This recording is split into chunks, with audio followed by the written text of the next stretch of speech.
The first emanation, the first utterance, the font of energy through which Ian Soph emanates into the universe. The crown sits above the head and embodies that which is beyond our comprehension. One must envision Keter not as an object that can be perceived, but as the light that is cast upon it. Keter's light is beyond knowability, a timeless expanse of pure consciousness. Only through respect for our own limitations do we begin to see the shadow of its nature. As the highest point on the tree of life, all continuums cascade downward from it. Keter stands in contrast to Malkuth, who rests at the very bottom of the tree. The span that lies between them measures the complete distance from the most spiritual to the most physical aspect of our existence. Journeying downward from this point, all other emanations become increasingly close to our present experience. So we have at the bottom of the deck, we have the Six of Pentacles. So obviously giving, receiving, reciprocity, but also generosity, because he knows that he's giving. The receipt is not coming from them. What he's receiving is not coming from them. He's giving because he knows that they need it or they want it or they'll be able to have fun. It's like giving kids money to go to the candy store, right? It's pleasurable to be able to give someone an experience. So in this deck, right? In this deck, this is reciprocity. This is giving and receiving. This is equality in giving and receiving. However, there is a higher level aspect to this card that talks about not what we get, but the pleasure that we get because we give. So I think this month there is an understanding. The Empress reversed. This is about either having a miscarriage or, I always say the baby thing, pregnancy or miscarriage with this card, but it is only one of the meanings. It doesn't necessarily mean that, but it can mean that. It can mean a miscarriage. So yes, or, laying something down or losing energy for a project that you were once excited about. Now I know, Geminis, your mind is just so rapidly working all the time and absorbing energy all the time from everyone and everything around you. You're one of the most brilliant signs because you have that ability to absorb facts. And so it is probably not uncommon for you to become very excited about a project and want to put 150% into it, or a person, or a relationship, or a new experience. And then something else comes along, and I'm not saying you just leave that behind, but the newness wears off, kind of like the newness wears off with an Aries. They're always excited to go to something new. But you take that's why this is an Earth card, because you take what is whole about what this was, what you learned from it, what the experience was. It's not that maybe you were, let's just say, for example, you were going to start a company. Okay, so you went through this process and then you kind of lost the passion about it and you didn't really want to do it anymore, but you took with you a wealth of knowledge about what to do, how you did it, what you learned, who you met along the way. So even though that something might be fizzling out, there's still a wealth of knowledge and a higher level understanding of what the true purpose what it was for you. All right. Defenses might be up a little bit, and because of that, you might not be feeling very social. Very likely, you could be dealing with a fire sign. That don't have to be. Could be dealing with the water sign, but we also have fire and water here. So let's look at this as a whole, because we have options. We have fogginess. We have some smoke and mirrors here. We have the looking upwards or waiting for a sign or a symbol to direct you into a project or a person. You're looking for direction. Now, what's very interesting here, I'm coming back up here. Don't worry, I'm coming back up here. But what's interesting is you have the card of Pisces, and then you also have the King of Cups, which is Scorpio, but also can be Pisces and Cancer.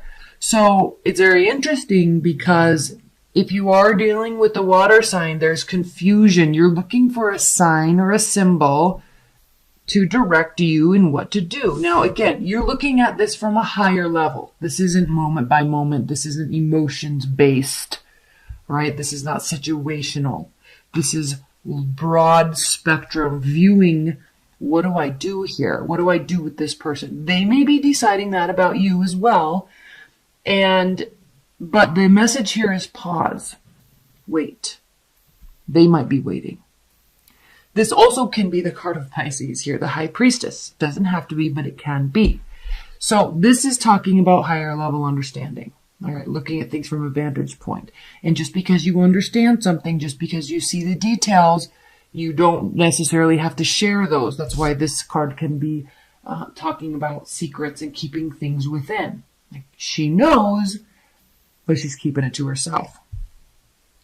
Now, what's fascinating is we have the Queen of Wands here, and then we have the Eight of Wands. So there's a lot of communication, swift, motivated, or goal-oriented communication. All right.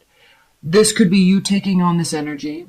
This could be someone else in your realm taking on this energy. But this has to do with, she is very decisive. The Queen of Wands is very decisive. The Eight of Wands is swift movement, swift communication, short distance travel, making plans, talking about plans. So it could be talking about, what you're doing over the holidays. But this is more action-oriented.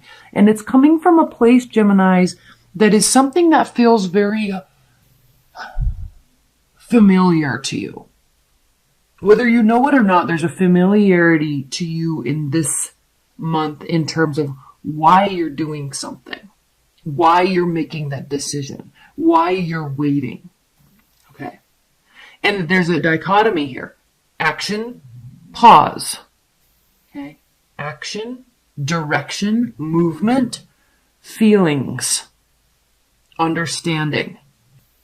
So I don't know if this is you or them or the whole situation combined that flip-flops a little bit.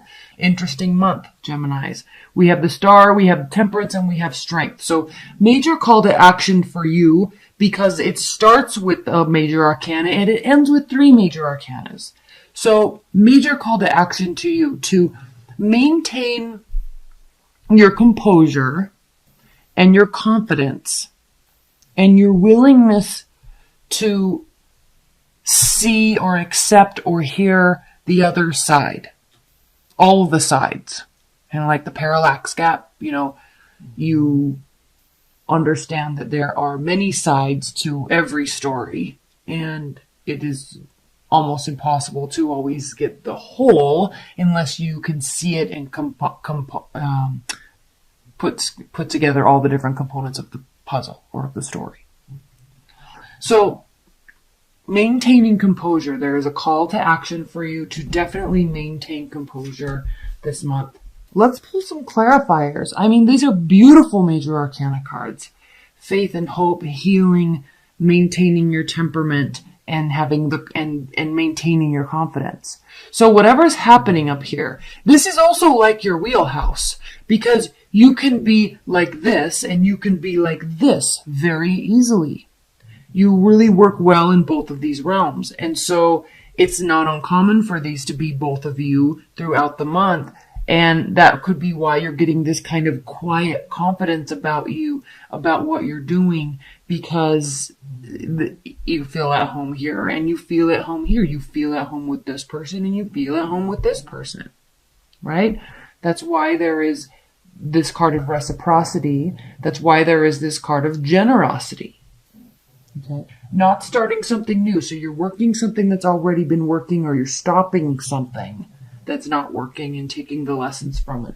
Defenses are up a little bit with respect to that. Again, this is a card of generosity. This is a card of maintaining sure footing. So you either need this, okay, and until you get it, your defenses are up. Until you get it, you're not putting more effort in. This possibly, Geminis, can be you need somebody else to do something before you will give more of yourself or of your time or your energy or your money or resources. You might be waiting and hanging out for somebody to make a decision before you do more.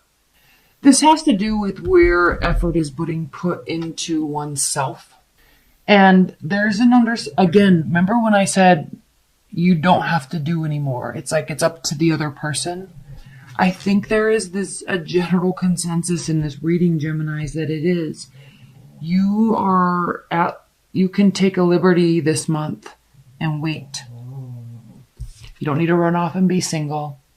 You don't need to try to save more money. I mean, obviously you can if you want to, but this is not about you and your independence. This is about you're already ready, or you're realizing what areas you do need to work on before you can be ready. This can go both ways.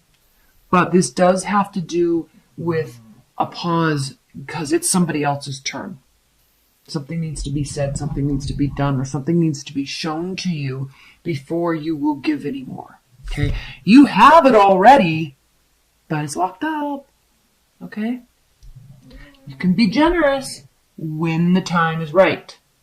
That's why your defenses are up. Let's pull some outcome messages. Please clarify, or what are the outcome, advice, and guidance messages for Geminis this month? Outcome, advice, and okay, let's just do them. There's a lot of here, so just bear with me. We've got the Tower, Two of Swords. Okay. Outcome, advice, and guidance. You're pausing, remember. Okay? You don't have to feel any regret about anything. Your decision is made based on what they do. If they do this, I'm doing this. If they do this, I'm doing this. I'm fine either way. I'm fine either way with the Nine of Pentacles. I'm fine either way with the High Priestess. Okay? I'm not going to give you anything because you don't deserve it. If you want stuff to hit the fan, fine. If you want the shit to hit the fan, fine. I've already made my decision. Either way, I don't have any regrets. Good, Gemini. Your card. Okay, this can be love related, but you're ready when they are. You've thought about this head or heart decision. This is advice and guidance. So either they're not, again, you're not taking any swift action. It could impact you, but you're not really going to be showing it. All right? You're not going to be putting any action into it. You're hoping they do one thing, but if they don't, shrugging shoulders. Now, by you not taking any action, you could be dealing with somebody that's very sensitive, overly sensitive, right? And we love our water signs, yes, but when they take offense to something, it can get a bit ridiculous, no? So you're not taking any action, and please apologize if you're cross-watching. I apologize. I'm meaning no offense, but I'm speaking to Geminis. So they could get really caught up in their hang. Okay, so can you. But I don't think this is not your energy to stay here. Okay? You're not about this life.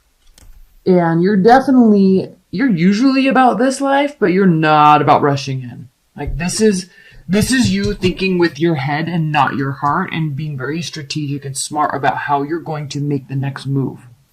And you're giving them ample opportunity because you see the bigger picture. You understand what's really going on here and you're not going to play their game. They're going to play yours.